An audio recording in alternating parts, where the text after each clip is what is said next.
Olá, meus irmãos em Cristo, muito bom dia. Hoje, dia 3 de abril, Sexta-feira Santa. É hora de recordar a paixão do nosso Senhor Jesus Cristo. Acompanhe esse evangelho e durante ele vá agradecendo tudo que Jesus fez por nós.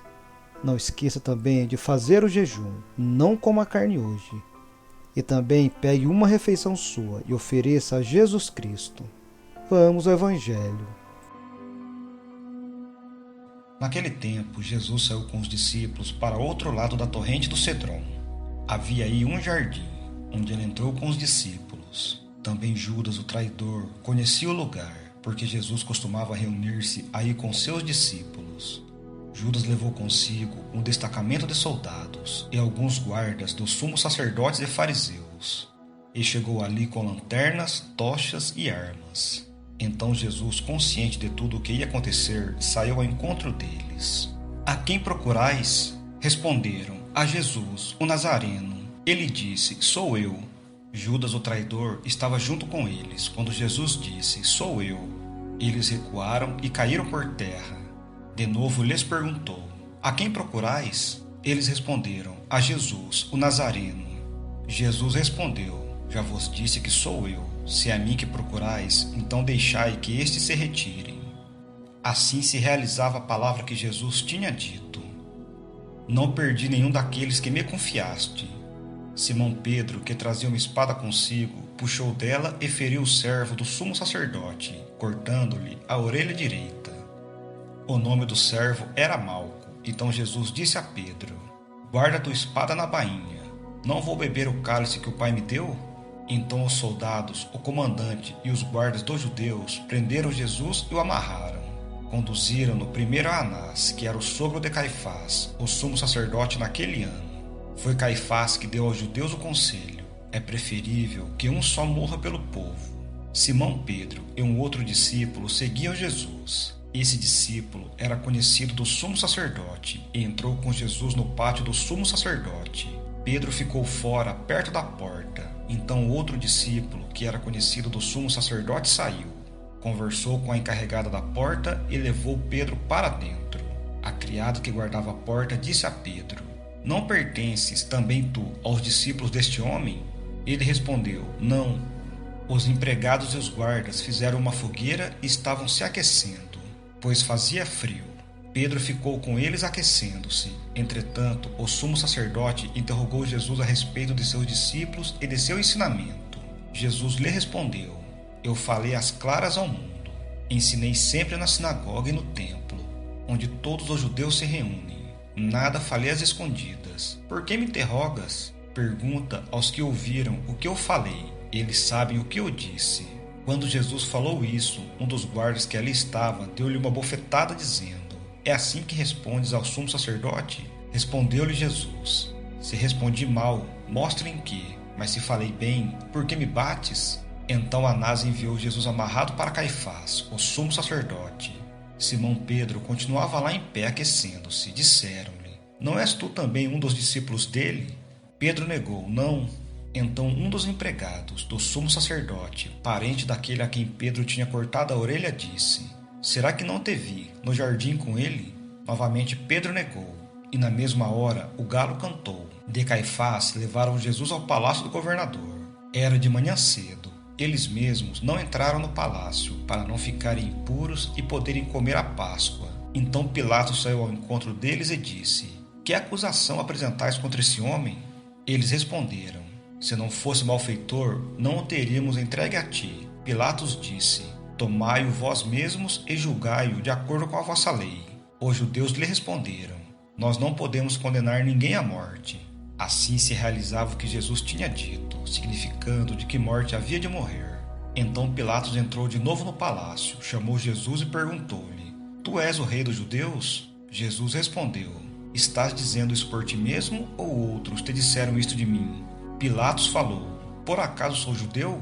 O teu povo e o sumo sacerdote te entregaram a mim. Que fizeste? Jesus respondeu, o meu reino não é deste mundo. Se o meu reino fosse deste mundo, os meus guardas teriam lutado para que eu não fosse entregue aos judeus. Mas o meu reino não é daqui. Pilatos disse a Jesus, então tu és rei? Jesus respondeu, tu o dizes, eu sou rei. Eu nasci e vim ao mundo para isto, para dar testemunho da verdade. Todo aquele que é da verdade, escuta a minha voz. Pilatos disse a Jesus, o que é verdade?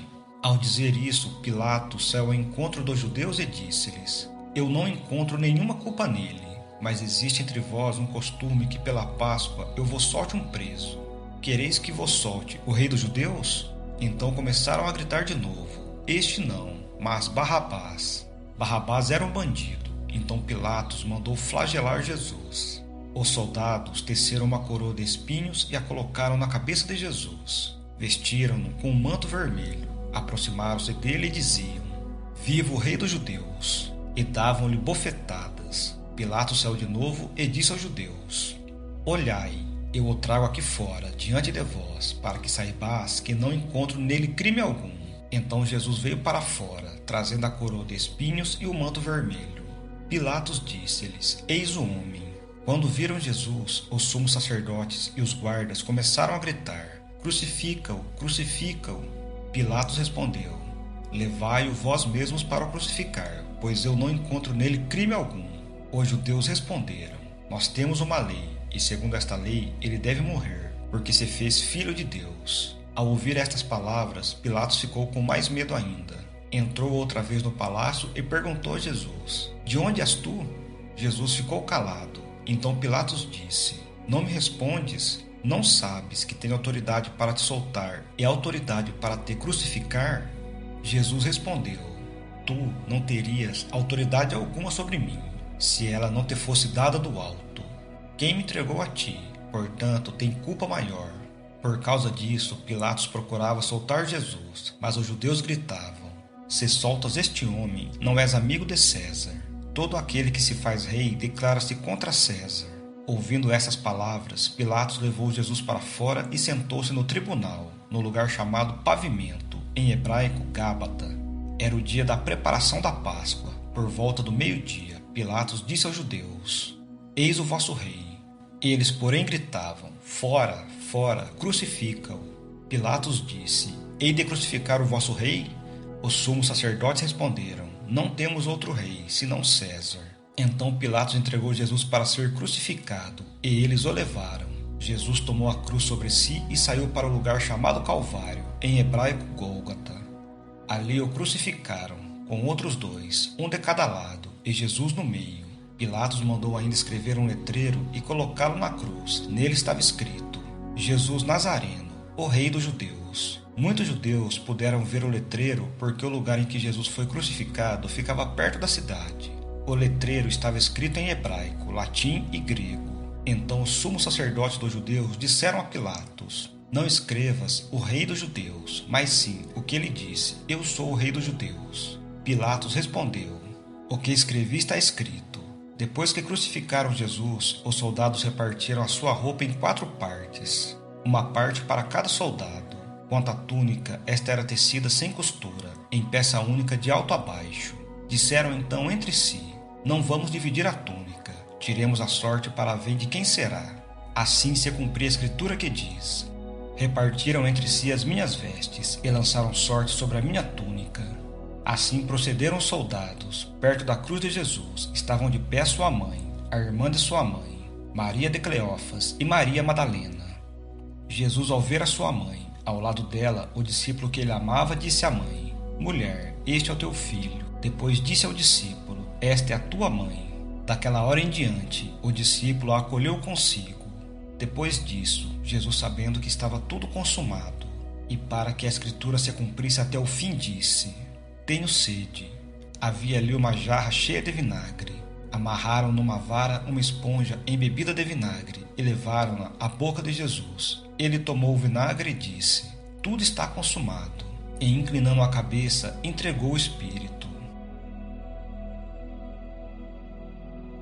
Era o dia da preparação para a Páscoa. Os judeus queriam evitar que os corpos ficassem na cruz durante o sábado, porque aquele sábado era dia de festa solene. Então pediram a Pilatos que mandasse quebrar as pernas aos crucificados e os tirassem da cruz. Os soldados foram e quebraram as pernas de um e depois do outro, que foram crucificados com Jesus. Ao se aproximarem de Jesus e vendo que já estava morto, não lhe quebraram as pernas, mas um soldado abriu-lhe o lado com uma lança, e logo saiu sangue e água. Aquele que viu dá testemunho, e seu testemunho é verdadeiro. E ele sabe que fala a verdade, para que vós também acrediteis. Isso aconteceu para que se cumprisse a escritura que diz: não quebrarão nenhum dos seus ossos. E a outra escritura ainda diz: olharão para aquele que transpassaram. Depois disso, José de Arimateia, que era discípulo de Jesus, mas às escondidas por meio dos judeus, pediu a Pilatos para tirar o corpo de Jesus. Pilatos consentiu. Então José veio tirar o corpo de Jesus. Chegou também Nicodemos, o mesmo que tinha ido de noite encontrar-se com Jesus. Levou uns 30 quilos de perfume, feito de mirra e aloés. Então tomaram o corpo de Jesus e envolveram-nos com os aromas em faixas de linho, como os judeus costumam sepultar. No lugar onde Jesus foi crucificado havia um jardim, e no jardim um túmulo novo, onde ainda ninguém tinha sido sepultado. Por causa da preparação da Páscoa, e como o túmulo estava perto, foi ali que colocaram Jesus. Hoje celebramos o primeiro dia do Tríduo Pascal, portanto é o dia da cruz vitoriosa, desde onde Jesus nos deixou o melhor dele mesmo, Maria como mãe, e a confiança total em Deus Pai. Escutamos na leitura da Paixão que nos transmite o testemunho de São João, presente no Calvário com Maria, a mãe do Senhor e as mulheres. É um relato rico em simbologia, onde cada pequeno detalhe tem sentido, mas também o silêncio e a austeridade da Igreja hoje nos ajudam a viver num clima de oração, atentos ao dom que celebramos. Diante desse mistério tão grande, estamos chamados, mais que tudo, a ver a fé cristã. Não é a relação reverencial a um Deus que está longe e abstrato que desconhecemos, senão a adesão a uma pessoa, verdadeiro homem, como nós e também verdadeiro Deus. O invisível fez-se carne da nossa carne e assumiu ser homem até a morte da cruz. Foi uma morte aceitada como resgate por todos, morte redentora, morte que nos dá vida. Aqueles que estavam lá e o viram, nos transmitiram os fatos e ao mesmo tempo nos descobrem o sentido daquela morte. Ante isto, sentimos-nos agradecidos e admirados, conhecemos o preço do amor. Ninguém tem maior amor do que aquele que dá sua vida por seus amigos. A oração cristã não é só pedir, senão e principalmente admirar agradecidos. Para nós, Jesus é o modelo que temos que imitar, quer dizer, reproduzir em nós as suas atitudes. Temos que ser pessoas que amam até darmos, que confiamos o Pai em toda a adversidade. Isso contrasta com a atmosfera indiferente da nossa sociedade. Por isso, o nosso testemunho tem que ser mais valente do que nunca, já que o dom é para todos. Cristo nos fez passar da escravidão à liberdade, nos fez passar das trevas para a luz, da morte para a vida. Ele é a Páscoa da nossa salvação. Que hoje possamos entender o amor enorme que Jesus tem por nós. Que nessa sexta-feira da Paixão, nessa sexta-feira santa, você possa meditar em seu coração tudo o que aquilo Jesus espera de você.